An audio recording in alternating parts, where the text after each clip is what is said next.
Welcome to Live from Plato's Cave. My name is Mario Veen. This is episode 47, Sad Planets with Dominic Pettman. Sad planets all the way.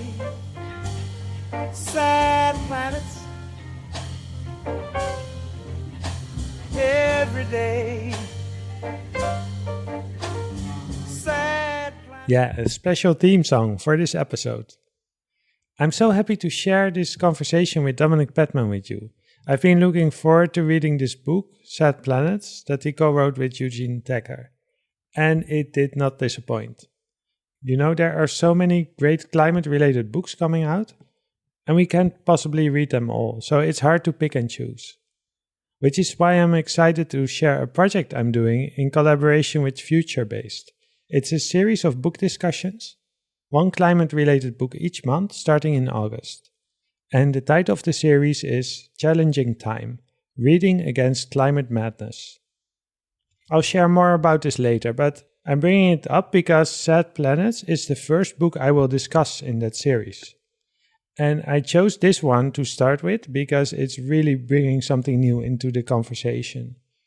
Too much to discuss in one episode, but I hope you will read it along with me. Let me just read you part of the back cover and introduce Dominic before going to our conversation. Everything is sad, wrote the ancient poets. But is this sadness merely a human experience projected onto the world? Or is there gloom attributable to the world itself? Could the universe be forever weeping the tears of things?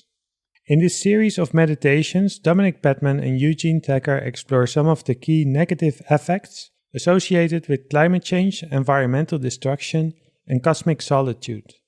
In doing so, they unearthed something so obvious that it has gone largely unnoticed: the question of how we should feel about climate change. Dominic Pettman is University Professor of Media and New Humanities at the New School and the author of numerous books on technology, humans, and other animals. Two of his recent books are Infinite Distraction, Paying Attention to Social Media, and Peak Libido, Sex, Ecology, and the Collapse of Desire. If after this episode you want to hear more from Dominic, we discussed both of these books in episode 10. I hope you enjoy our conversation. Sad planets in a song. Sad planets, sad so long. Welcome back in Plato's Cave. Yes, thank you. It's pretty hot here. How is it with you? Well, today is actually the hottest day of this, in the short-term forecast of this heat dome heat wave that's been afflicting the US. 35 is the forecast, but in Manhattan, with the humidity, that feels like 40. So, I mean, I guess I should be grateful we're not in Delhi. I think there were 52 a couple of weeks ago. So yeah, the wet bulb temperatures are getting into scary Kim Stanley Robinson territory. Yeah. And how does that make you feel? Yes, exactly. That's the psychology question, and that's the existential question now. Yeah. Yeah, I guess I don't know. That's the loaded question, and I can't face it head on straight away. It makes me feel, yes, aggravated and lethargic and not at my best. But of course, that spools out into all the things we try and not think about in too much detail about why it's happening so frequently at such extremes. So yes, that is kind of one of the main angles of the book is the kind of, this term unprecedented gets thrown around a lot. But, a lot of the themes are timeless: fear, anxiety, sadness, negative affects in general. But of course, this is being amplified and then inflected through, the discourse around climate change and the data and the actions and more prevalently the inactions. Yeah, there's a lot of actually really great books coming out now around climate, people trying to make sense of it. I guess, first of all, if you write a book, you try to make sense of it for yourself, right? Mm-hmm. And I really loved your book. Thank you. I was rereading the beginning today, and it's, often that happens with me. I finish a book and then I reread the beginning, and then, things start to make more sense. And there you write that you wrote this book together with Eugene Thacker in a particular way because you write that traditional forms of writing and thinking will not do to make sense of this topic. So you organized it in sequences, and you described the book as a series of mini essays, which is great. You can just read an essay a day or something like that. Although if you do that, probably it would take a long time to finish the book. How long have you been working on this, and how did you come to this topic? It began, Eugene and I, we were at the same institution, and we have a lot of things in common, and we've been meaning to teach together for a long time, and the opportunity finally came up. And it was Eugene actually who proposed the idea for a course just called Sad Planets. He's already known for his book In the Dust of This Planet, so he has a kind of planetary fixation. Cosmic horror, cosmic pessimism are things he's known for. And we didn't really have anything to go on except the title, which is so suggestive for us, Sad Planets. And so really the syllabus, we've taught the course now 3 times, and the syllabus evolves a little bit each time. But it's sort of what happens when you put those 2 terms together, because we tend to think of sadness as an individual thing, as a psychological thing. But what happens if we scale it up, not just to the whole of society, but to the whole world, to even the whole solar system, even the whole universe, which then brings in, astronomy, cosmology, and science fiction as well. And historically, you look at something like sadness has been considered a cosmic thing. It's attached to Saturn, the planet Saturn, and various, the constellations, and this sense that affects can be determined by or influenced by the moons or various astral bodies. And so it's not, part of it is a remembering of, pre-modern ways of thinking about emotion or feelings or affects. But we didn't want to overdetermine what the course was, what the discussions would be, and nor what the book would be. So we had our notes, which was the basis of the book, but we weren't sure the process or how quickly it would happen. But in the end, it's quite a long book. It's nearly 500 pages, but it was given that we'd taught twice before we started writing. It just sort of spilled out. It was already there in our mind, quite at the front of our minds. And even though we wrote our sections separately, because we taught together, and we understood the way we thought and what the way we approached things, it was surprisingly organic. Eugene basically said, "Oh, I've started writing. Here's what I've got," and it was half the book already. And I went, "Oh, I better hurry up then." And so I sat down and wrote the other half in over a summer. And it was then it was like a jigsaw puzzle or something we had to figure out, because we decided to write in a modular way. As you say, these are mini essays. Some of them are only 1 page, some are 3 or 4. So they're very mobile, and, we figured out, some fit together more with others, and some sequences sit on their own. And, so we did some Tetris, played some Tetris for a while till it seemed right, because, we do like to think about form and make it almost musical kind of composition. At the same time, as you say, you could, we do welcome people to just read almost randomly and just choose one that appeals to you and jump back and forth. That could work as well. But there is, if you do take the journey from front cover to back, hopefully it's a good guided tour that way, because the second half is quite different from the first half in terms of themes, and gets a little more, as with that famous Eames powers of 10, the scales go up and down from, little interactions on the street to, giant interplanetary satellites.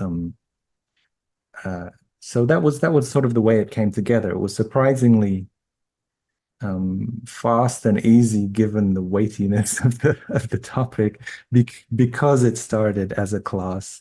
And I guess the other thing to mention is that Eugene is kind of, well, both of us are going full circle, interestingly, in our interests. Like my first book was it was called After the Orgy, Towards a Politics of Exhaustion. And it was about pre-millennial tension and apocalypse and millenarian thinking. And so there's a kind of, I feel like I'm returning to some of those themes, albeit from a different perspective. And, Eugene is originally very much a comp lit kind of person and a 19th century philosophy kind of person, Kierkegaard, Schopenhauer, Nietzsche. And so he's sort of going back to the classics, I guess, the canon. And in that sense, the book is a little bit post-theory, or post-critique, not in the way that Latour was thinking, I don't think, in his famous essay, Has Critique Run Out of Steam?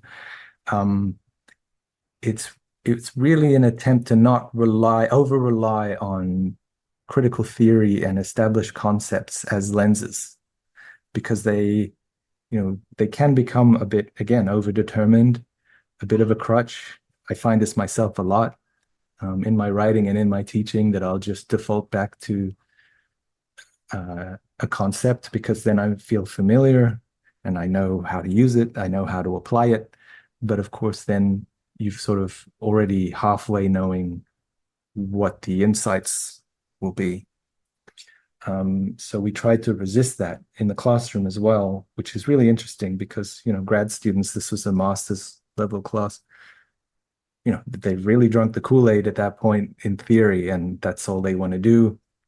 But there was also something refreshing about suspending that and saying, well, let's look at this kind of without those tools, and what do we then glean?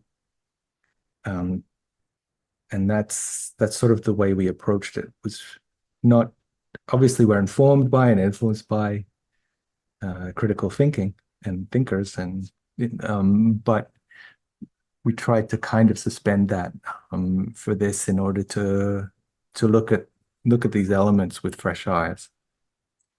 I guess it could have easily been a philosophical treatise about sadness, and is sadness objective, or do we just project it onto the world? Exactly. I mean, the overarching questions are difficult, but the book is easy to read because you spend most of the time just discussing films, stories, cultural objects we all know. And I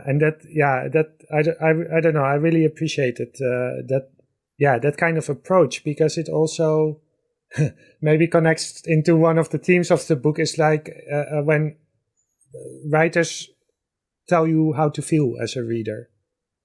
Yes, we deliberately don't have an argument or a position. Yeah. Partly because that would turn us into an Archimedean point. It would be super arrogant to do that. And that's part of the theme. But so yeah, I mean, obviously I'm delighted to hear you say all this. I was very happy when you said how much, ironically, you enjoy the book. So we've had a few early responses, and it's surprising how many people have described it as almost uplifting, yeah, or exhilarating, which is really surprising. You think, oh, here's this big black book on sad planets, it's going to be really depressing.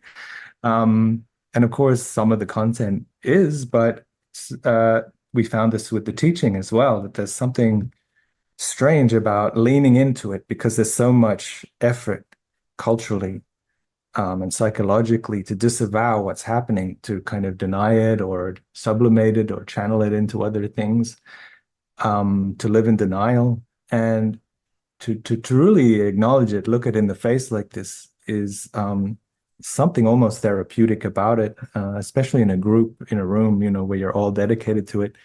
I mean, I've never laughed so much as in this class as any of my others. I mean, it can be a bleak humor, it can be a black humor, but yeah, there's something that does feel, as you say, paradoxically, perversely uplifting. But again, it's a mood thing, so it's a very much a roller coaster. You don't stay up, but who can and who would, and that might be its own nightmare if you're just always in a good mood. Something is probably off with your calibration in relation to the world, whatever the world means, which is again one of our questions. Yeah. It also makes it a challenge to because so far we've been talking about the book. Yes. It makes it a challenge on how to approach it. But you start and you end the book with a small robot that's currently, as we speak, on Mars. An important date is coming up, August the 5th. We'll reveal at the end of the episode what it means. So Oppie, right? The little robot on Mars that decommissioned it. Why did you open the book with Oppie?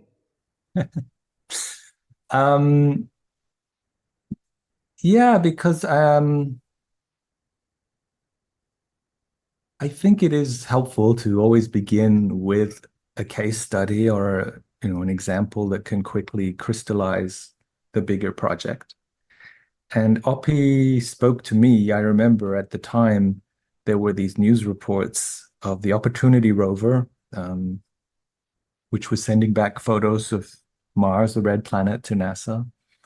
And it started to wind down.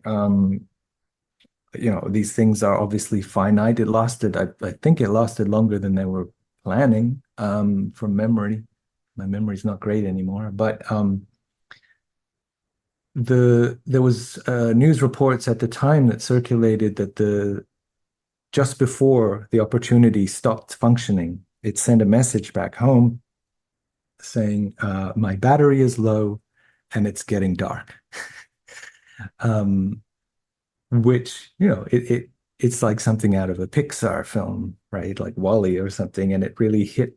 I know I felt something for this machine that is capable of saying those two sentences. It's almost like, that there's what's the saddest short story ever? I think it was a Hemingway, Baby Shoes Never Worn, 4 word sad story. For sale. Oh, 6 words. Okay. Baby shoes never worn, for sale. So it's my battery is low and it's getting dark. It's a micro fiction, even though it happened in reality, and kind of your heart goes out for this hard worker. It's been working hard to extend our domain of knowledge, and it succumbed. It succumbed to the elements. There's a giant storm.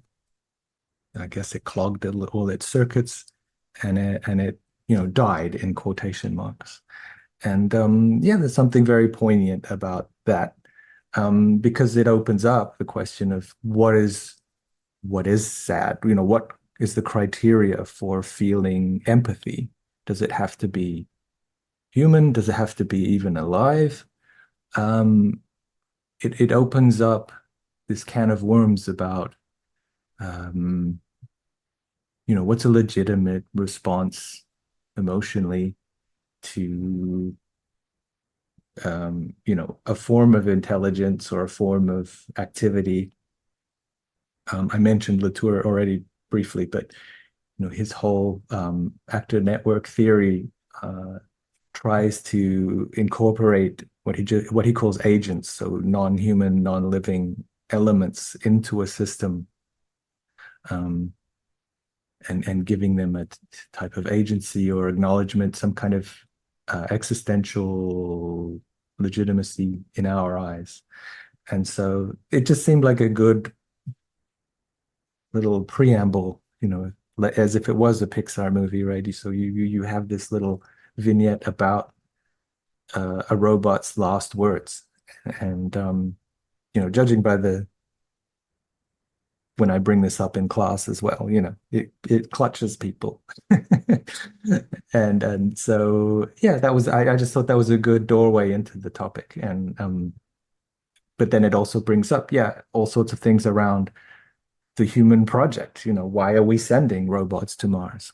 We sort of got used to that now. We're living after the space race, but like, what's going on there? Why do we need to colonize other planets? If you listen to Elon Musk, it's because we need to have a planet B. We need to start thinking about continuing the human race off-world if we're going to survive. A big science fiction theme for a long time. What kind of knowledge are we gathering? What does it tell us about our place in the universe? Because obviously there used to be that travel series, maybe there still is, called Lonely Planet. This idea that, as far as we know, we're on our own. We're this exception in the cosmos. And how do we feel about that? It's like we're this kind of only child,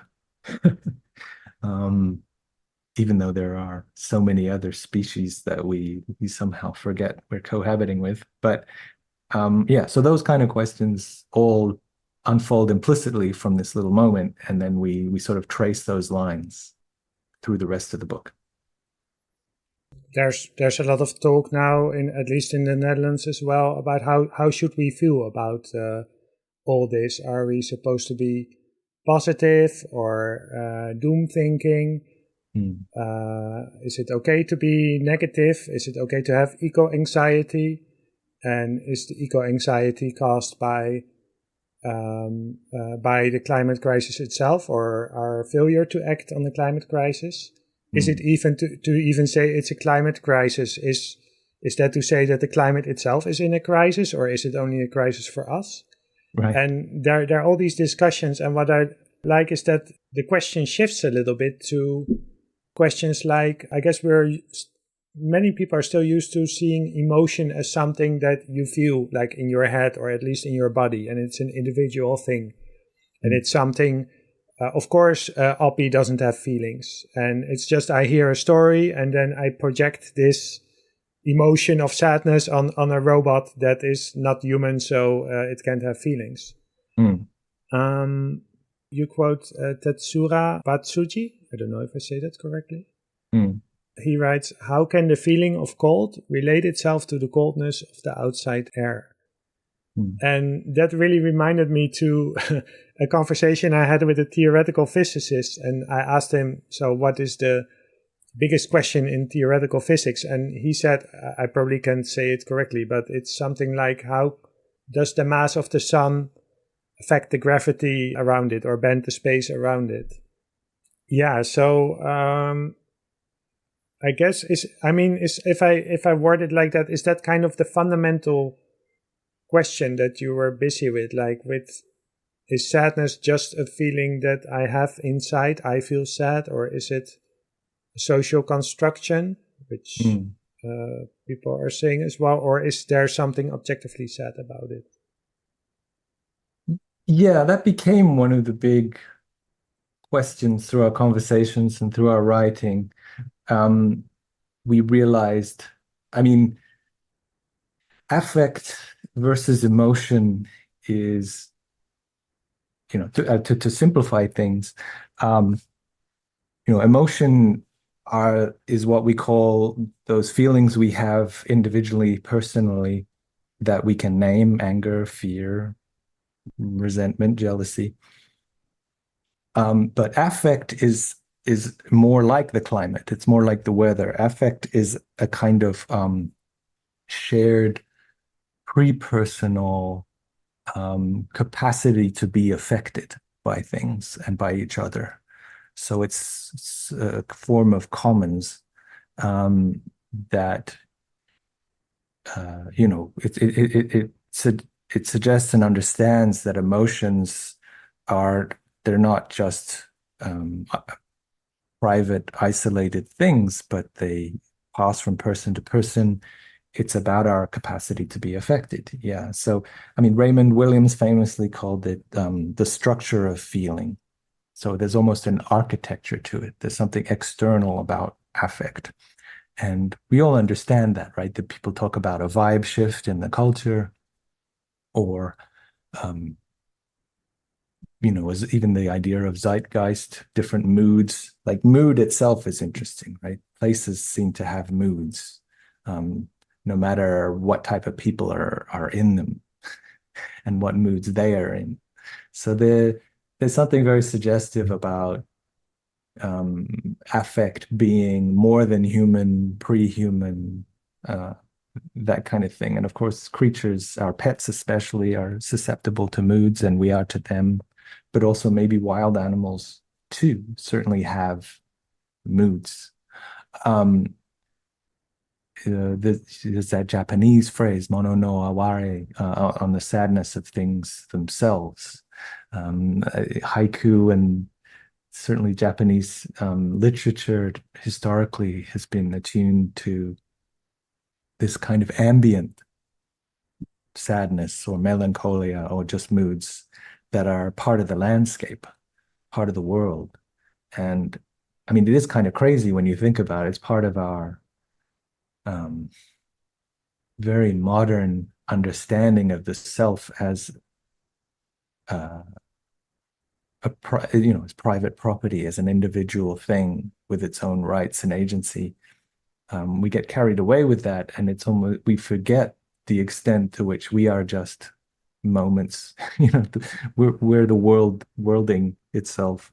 Not to get too mystical straight away, but these the spiritual traditions and indigenous cultures and pre-modern world they just took it for granted that affect was an economy, an ecology, as something that circulates, and that it doesn't start with us and end with us, and it's not up to us as individuals to kind of control and manage our feelings. I as we speak, Inside Out 2 has just been released. Speaking of Pixar, Oh, I haven't seen it yet. I haven't either, but the premise is that your emotions are almost like this kind of corporate team that you have to manage, which is just so Yeah. American, right? They're inside you. Yeah. And so modern. It's basically turning the self into an HR proposition. So yeah, that's not this. It would be interesting to see Pixar take on Spinoza and his negative affects, or Shaftesbury and the idea of enthusiasm as a vector. But yeah, so that's that. And as you say, like the robot doesn't have feelings on some kind of scientific objective level.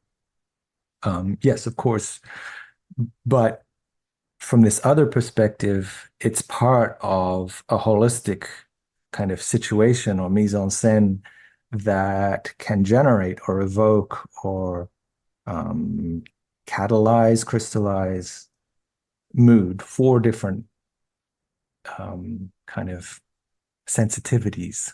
To keep it abstract. It doesn't have to be a human mind necessarily to feel it.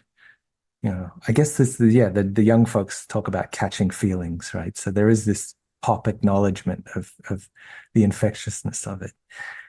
Yeah, or if someone comes to a party and they're like a party pooper or exactly, yeah, Debbie Downer. Yep, exactly. So one term that we did come back to was Ruskin's pathetic fallacy, right? His critique of the Romantics, that they wrote poems about clouds crying and cathedrals weeping, and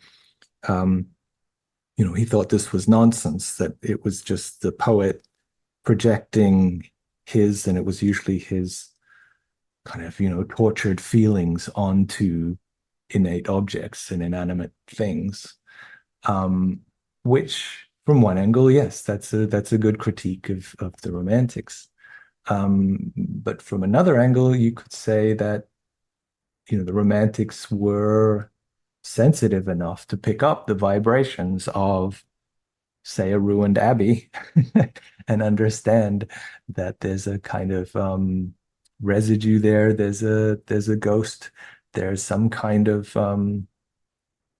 there's some kind of arrangement of elements that create a mood that, again, is not necessarily just a human projection, but could be an understanding that different geographies, different times of day, different types of weather create different capacities or potentialities of being affected, either negatively or positively, energized or not. Could get into physics here and entropy versus negentropy. So yeah, that was it's not asked explicitly in the book, but what if the pathetic fallacy is not a fallacy or just a fallacy? What happens when we at least entertain that possibility? What do we see differently? And it's,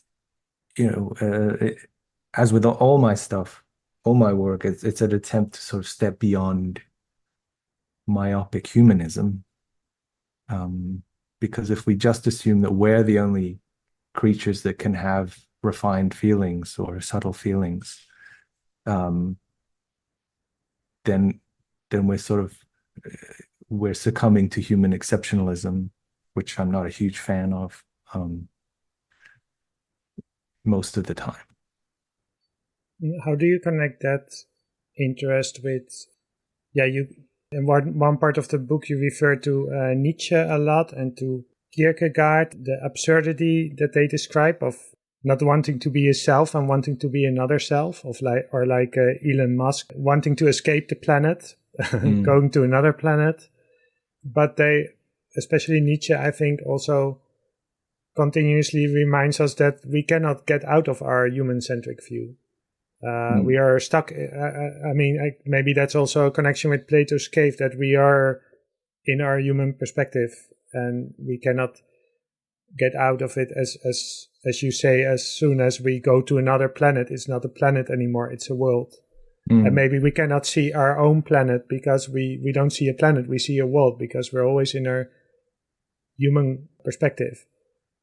Yes. And something is affecting us more than that. We know that the human perspective is not all there is. There is something outside of us. Somewhere else you say the planet will keep on planeting long after we're gone. So even if humans go extinct, there will still be something. There will still be a planet, presumably. Yeah, and intelligence, right? Yeah. And intelligence, yeah. So we are always in our human perspective, but at the same time, you write often about how we look at technology or how we look at animals, or how we use the word, for instance, in human error is largely about saying that what does it mean to say that a film is very human, and isn't that a fallacy? How do you connect those two things? So on the one hand, accepting that we cannot get out of our human perspective, and on the other hand, maybe trying to get out of it? Yes. Yeah, that is one of my billion-dollar questions that I keep shuttling back and forth with, because it is both and, right? It's anthropocentrism is inevitable. Yes. We can't know exactly what it's like to be a bat, or even to be, a Republican, right? or with that, even our neighbor, we don't know what it's like to be our neighbor. And certainly we don't know what it's like to be the opportunity robot, presuming there's some absolute minimal form of kind of self-presence there, in terms of or at least say LLMs or AI, in terms of iterative learning. Apple Intelligence, you mean? Yeah, something like that. Yes. Um, but on the other hand, there's an extent to which we just assume that to such a degree that it becomes a self-fulfilling prophecy, and we become locked in, as you say, the kind of Plato's cave of our own mind, and we just enjoy these shadows and assume that they are for us, by us, that everything, that we're the main characters of this cosmic drama, and everything else is kind of incidental. These are the extras we don't even need to kind of acknowledge because we need them for part of the story, but they're not protagonists and they don't get credits. Um, so it's how do we hold these two truths at the same time? These true, um, this is why I'm interested in, say, science fiction, because that's a creative, artistic attempt to imagine alien worlds, post-human ways of being, non-human kind of intelligences. Uh, there's something about the process of the speculation expands our um, sensorium and our orientation towards otherness in a way that I think is really interesting, helpful, perhaps even ethical.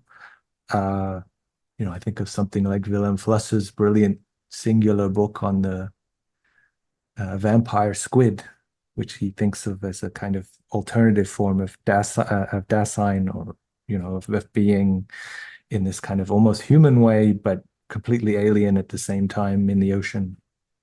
Um, so, and yeah, if you look at our genetic makeup, so it was quite amusing when we found out we were, what was it, like 80% the same as a cucumber or something. So we're just Yeah. we're just cucumbers with anxiety, as they say. So we disavow how much we share with other creatures, even with the elements of the earth. We have iron in us and magnesium, and we're kind of an amalgam of lots of other things. It's not like we're this completely pristine, separate species. We are an animal, we are a creature. We just have these kind of aspirations, and all of the things that we like to point to as what makes us exceptional. The scientists, and God bless them for, looking closely at other things, show that, whales have language, lots of creatures have language. It's kind of getting embarrassing how we start to have, oh, elephants have call each other by name. If you've lived among elephants or seen them, of course they do. It's like, it's sort of like we're relearning stuff that indigenous cultures have known for a very long time. And yeah, that's a little. We should be sheepish about that rather than triumphalist and Promethean, and thinking we're the special one that the gods have given technology to and a soul to. I mean, that's not gonna. I don't know. That seems to be harder and harder to sustain. So that's part of this, is that what happens when there's obviously a crisis when you realize that you're not the main character. This is something teenagers go through. It's like, what do you mean I'm not the center of the universe? Yeah, so that's part of the sadness too. It's like going, oh, maybe this whole thing isn't about us and our relationship to God, or even our relationship to history. What are the ego bruises again? I think the first one is Copernicus, right? That we're not the center of the universe. Yeah, I think we could trace many of them, but the four that people invoke, the first one, yes, would be Copernicus, that the Earth isn't the center of the universe, the planet itself, and that we are just a satellite of something else. So that must have been very disorienting.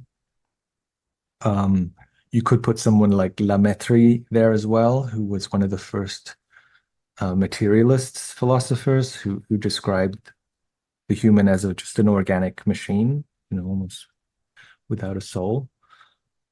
And then I guess you would have Nietzsche and the death of God is another ego bruise because, what do you do when dad's dead? You suddenly have to reorient yourself when you don't have a divine being telling you that you are also at least semi-divine. I'm being very vulgar and fast and simplifying here, obviously. Freud, for pointing out that we are not the master of our own domain, that a lot of what we do and what we think is subconscious and beyond our control, and that we are actually maybe just a bundle of symptoms. That was very confronting when it was first. We take it for granted now, but it was, another ego bruise to the high humanist people of the, late 1800s. And now we're living through another one in real time with AI, because and I feel this keenly myself, if Chat GPT can cough up a story in my style almost as good that friends of family of mine can't tell the difference, which Write is a what book with the title Sad Planets in the style of Dominic in Pettman style and of Eugene it would Tucker. be an interesting experiment because I've done shorter experiments like that, and I cannot gloat about my superiority at this point. I mean, so that's pretty alarming, right? When it appears that we're maybe just a kind of algorithm ourselves, at least the way we think, and that we're just parsing language in this kind of predictable machinic way. Yeah, you can start to let go of any idea of a unique soul that can express itself through a singular style. All those things that we do rely on to make us feel special, even in a secular world, even in a profane, fallen world. Art was one way that we could make up for the death of God. But if our machines, if we've outsourced that, then that's a pretty big existential dilemma. And of course, sadness is going to be part of that, because what does one do? What is to be done on the level of the self, and also, but just how do you organize something like culture when culture can be simulated so at the press of a button? Is it strange that this doesn't make me sad or depressed, but actually it feels very freeing? I've been having this discussion with people about Plato's cave, about if we chop it into three phases, the first phase is where he describes that people are chained in a cave and they can't really get out of there, and then one gets released and he gets all the information. They point out the statues and everything, and still doesn't do anything. And when I read that, and when I hear you talk about the ego bruises, I think, I don't know. So that's the feeling for me. It feels very freeing to, instead of saying, "Oh wow, we're not the center of the universe." Actually, I'm trying to wrap my head around something, because I was going to suggest, maybe there's also an ego bruise in the sense, maybe it started with what's it called, the Rome report about the limits of growth. That we realize, we can't just exploit the planet, we can't grow unlimited. But then, so it could be relating to, we're maybe not even sustainable. Maybe we are heading into an apocalypse. But then, actually, this is my biggest eye-opener in the book, was about, because you discuss, of course, the end times and the apocalypse at length. And of course, you've been busy with that because your PhD thesis was called After the Orgy. So I'm trying to get to my question. So there's a lot of people are saying, humanity is going to end. We're going extinct. I have more questions about that, but I think there's also a sense in which you problematize that thought as well, that we as a species are going extinct. Am I saying that right? Yeah, I mean, extinction is a relatively new concept because we didn't have, I mean, it's only what, 150 towards 200 years that we've had this sense of evolution and that species emerge, diverge, and then can die off. You know, we've only learned about the Neanderthals not too long ago. And of course, then even the idea of fossils and dinosaurs. Eventually, we had to sort of look in the mirror and go, well, if this happened to other, terrestrial beings, then this could happen to us. And that's a new thought because it's in a different register. It's sort of scientific as opposed to there's always been the sense of, well, not always, but there's Zoroastrians, I think, were the first to have a linear idea of history, but that's thousands of years old. So the idea that everything could culminate and end has a very, that's a major religious theme. It's a big part of, the archetypes of our own narratives. And extinction feels different because there's no rapture, there's no closure, there's no salvation. It just kind of ends. It's just like a stopping point, and there's no cosmic meaning to it. So that's a very different thing to sort of digest. And then there's the question of, what does it signify to us? Is extinction to the species the same thing as death is to the individual? Speaking of human exceptionalism, someone like Heidegger would say that humans are different because they actually die. They have this very intimate, angstful relationship with their own finitude because they're the only creature that really knows it's coming and has to make peace with that, even if they're not ultimately there for this ultimate event that will define them. Whereas other creatures just perish. They yes, they have a survival instinct. They might struggle against it, but 1 minute they're alive, the next minute they're not. It's from a certain perspective, it's different to the human who lives in the shadow of it, being toward death, as Heidegger called it. So being toward extinction as a species has a different tenor and a different import when it's thought of that way. And so on the one hand, it's been dangled over our heads technically. I mean, things like the plague obviously suggested it.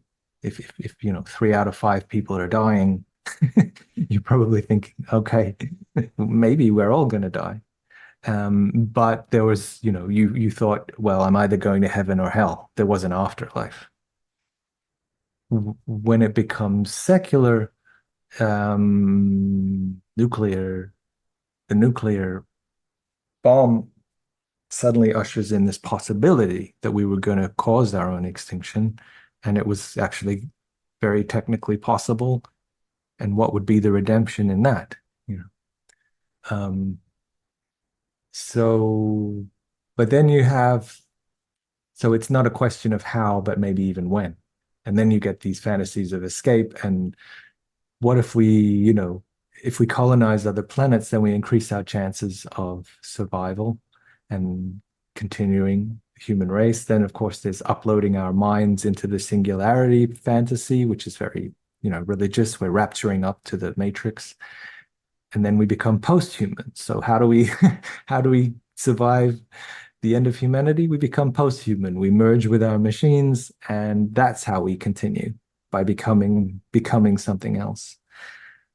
But then you also have quite a few scenarios in the 20th century of the last man. Actually goes earlier than that, with Mary Shelley and others, where it's imagining a kind of Crusoe figure. Who will be this one last human who has the burden of being the only instance of the species, what would that be like?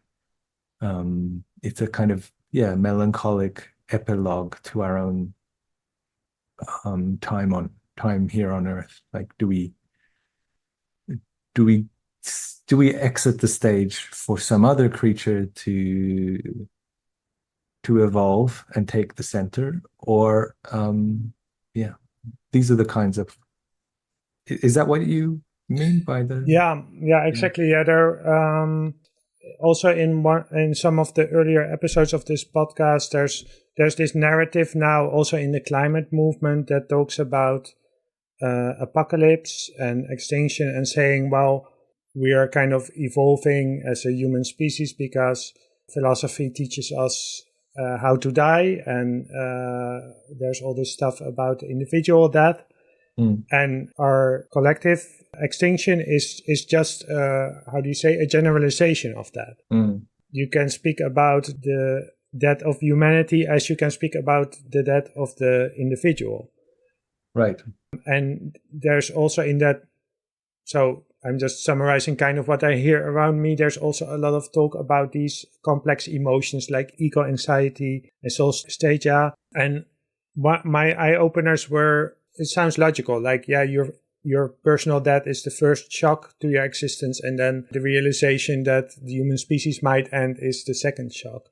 Yeah. But then for me, it was problematized in two ways. So the first way is kind of asking whose apocalypse. And, well, of course, in all the films, all the post-apocalyptic films, it's about the apocalypse, but actually it never ends. And there are historical examples and maybe current examples. I mean, if you just think about what's going on in Gaza right now, I mean, isn't that post-apocalyptic? And are there people who, is it a kind of a privileged way to saying, well, I have the feeling I'm losing my home, when this is actually a feeling that people all around the world are very familiar with, and they have maybe already lived through the apocalypse. So this is the one part of, looking at, actually maybe there whose are... apocalypse? Yeah, no, that's a brilliant... that's a very important question. I mean, I just give a footnote to the last answer, that there is also this ambivalence around extinction. Deep ecologists welcome the end of humans, right? They think we're the problem, and as nature, COVID and things like that, there's nature taking revenge, and there's even a voluntary extinction movement out there, that maybe we should all just fall on our sword for the benefit of all the other creatures. So it's not like 100% of humans are on Team Human either. But the other point you're making is exactly right, because somebody jokes that apocalypse is what we call it when bad things start happening to white people. Because of course, if the Middle Passage, the history of slavery, the history of colonialism, but even just sort of genocidal attempts, pre-modern genocidal attempts between peoples. We're a violent species. Again, I don't know why we're so impressed with ourselves and think we're the pinnacle of reason and light, because if you look at our history, it's not so rosy. And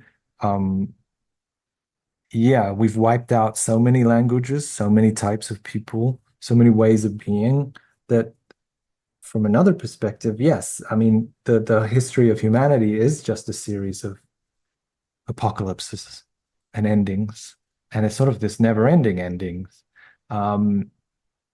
And we're waiting for the big one, but that is to sort of deny or forget that we're doing it all the time, and that every year thousands of different animals go extinct, and species. So it's who's apocalypse? We're in the middle of this sixth extinction. What are we up to now? Six. There are these waves, and so um, we may be again like when we're not looking at the planetary time scale, and that's something we haven't really touched on much, but part of it is the unfathomability of these time scales.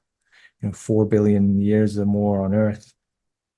How many things have come and gone in that time, and and will continue to come and go. We're just a blip in this whole thing, and even if we do wipe ourselves out with nuclear weapons, which is not still is not out of the question, then what will emerge from that? How long will it take for other forms of intelligence to get some kind of plan together? And yeah, so it's in a way there's some um, reassurance in these huge timescales when we can just think, well, none of this matters because it's a storm in one teacup. But obviously we live in that teacup. That's who we are and who we know, and then so we're obliged to dwell with the trouble, as Donna Haraway calls it. So maybe this is the difference between an individual relating to your individual death and the death of humanity. Again, actually, as far as I know, at least this is the first book I read that kind of problematizes that. So, and I know people are looking for, they're saying, well, philosophers have written, Heidegger, Socrates, all these philosophers were busy with what does it mean to be mortal, right?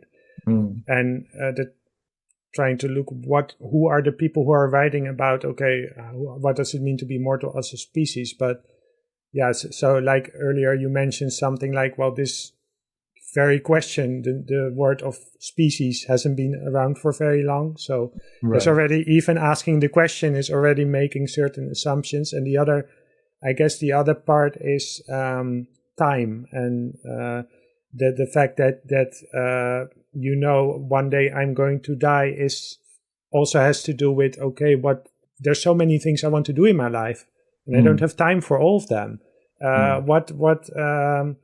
What is the use anyway of my life if it's going to end? But this is something that I can relate to because there have been people in my life that passed away, and I can think about, okay, maybe I'll be 80 or 100 or 120, but I probably won't be 500. But when it comes to the apocalypse, it's just a different way of thinking. I'm not going anywhere with this. No, but it does. It comes down to this question of meaning and what is the point, right? And because this is the mystery of life. If you watch a nature documentary, all the effort that goes into raising chicks or baby dolphins or whatever you're doing, it all seems so, like, from the human perspective, it's like all this effort to keep life going, but it's like it's almost as if life itself is enough, or that's the point, right? But we as humans always want more. We need this supplementary layer to things to make it worthwhile or to make it make sense. And as a species, it's like, do we want to extend the human time? But for what? Like, what are we supposed to be achieving? What are we supposed to, like you're saying, if it's the same as an individual, like, what is the bucket list of the human race? So yeah, I mean, I have a friend who's like, whenever she gets frustrated by something trivial, like, how am I going to pay these bills or something? She just thinks, oh, well, that, the sun is going to die at some point. So like, it's okay.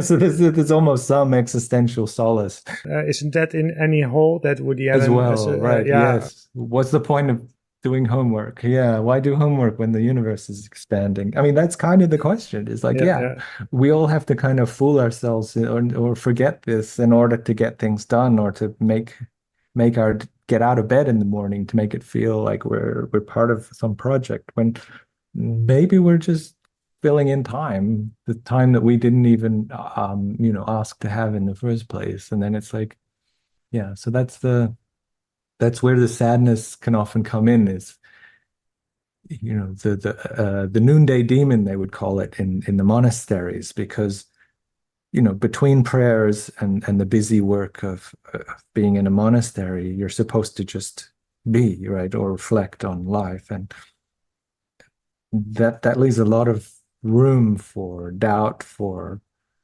fear, for depression, and just, yeah, this sense of the stuff Kierkegaard talks about, futility and all the rest of it. So, yeah, it's like if we're not so busy with our goal charts and our mood boards, I mean, the cell phone, smartphones have been this very important crutch for just not thinking, not reflecting on these things. It's taken away all those little moments of time in which existential, we feel vulnerable to this existential surreal situation we are in.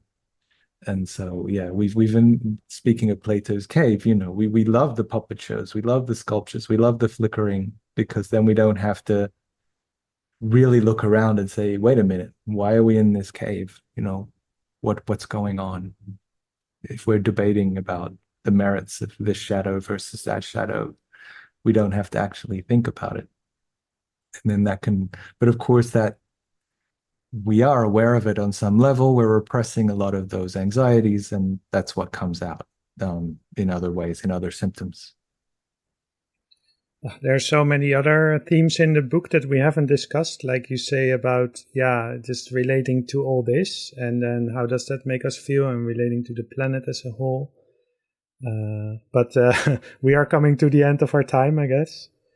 Yeah, I mean, this makes me think of one of my favorite texts in the book and also in teaching is a relatively recent film called Aniara. Have you seen that one yet? It's on my list. Yeah, after reading what you say about it, I really want to see it. Well, sorry about the spoilers, but I highly recommend it to everyone who is interested in these themes, because it just captures the sort of sense of being, it's not really Plato's cave, but it's almost like Plato's cruise ship or something, when you're not, remember in COVID when early on there was a cruise ship that nobody would let come to shore because they were worried about being infected. And so there was just this group of people trapped, basically. And there's something so allegorical about that. And Aniara posits this scenario in space with almost no chance of ever coming to port again. And yeah, from a certain angle, that's what planet Earth is right now. And so what do you do when you're hyper aware of not just social precarity, but existential precarity? So I think, those are the places where it just becomes super intense for me personally, to kind of, and again, it's not uplifting. Maybe we don't even have a word for the affect. Maybe there are new forms of emotion being born in this moment, which are, incredibly intense, but you couldn't describe as either negative or positive. They're just a sort of opening out to the reality of being outside the cave, or just really doubling down in understanding what being in the middle of the cave means or feels like. I'm going to try to release this episode on August the 5th. Right. Because it's a very important day. Do you know what happens on August the 5th? Is that Oppie's birthday? It's Oppie's birthday. And I think he deserves one. He deserves some attention. Yes. I'm just trying to remember his birthday, because the NASA scientists programmed in him singing happy birthday to himself out there. They did. I think they stopped it because it was just a little too much pathos going on there. Just think about first this robot singing happy birthday to himself on a planet. There's only one other robot around, but this is also a spoiler alert because it's one of the last. Well, we go full circle. Yeah, it was nice to start with Oppie, as they call him, and before he dies, he, in happier days when he was. So if we were doing the film of Sad Planets, yes, we'd start with the sad death moment, but then we'd cut back at the end to happier days when he's singing happy birthday to himself and the engineers on Earth are celebrating with bottles of champagne. Right, because the saddest thing about it is that this journalist found out that they did this only once. Oh, yeah. So the next year, his birthday, there was no happy birthday, and she called that the loneliest birthday in the universe. Oh, dear. Yeah. Yeah. No, it's definitely the totem figure for our book is poor little Oppie, who's up there right now as we speak, rusting or whatever the equivalent of is on Mars. Well, thank you so much for this conversation. And we also have other books to look forward to, right? There's your next one, if I'm not mistaken, is about bees. That's right. Speaking of extinction, sadly, bees are one of the things we watch very closely. And if they go, then we go. And yes, so Telling the Bees, an interspecies monologue should be out by the end of the year. And that's more, it's a kind of, it's not a strictly academic book, but it is about, it does explore ideas, obviously, but it's a kind of journal of my attempt to talk to actual hives as opposed to the hive mind of social media. And I sort of just tell my thoughts to bees, as is an old European custom. I try to revive it here. Well, thank you so much. Let's talk about that one another time, maybe. Absolutely. I always welcome your interest and appreciate it very much, and love the project that you're doing, and look forward to your book in English translation, at least, I hope. Off that planet, all the way, sad planets every day. Off that planet, all on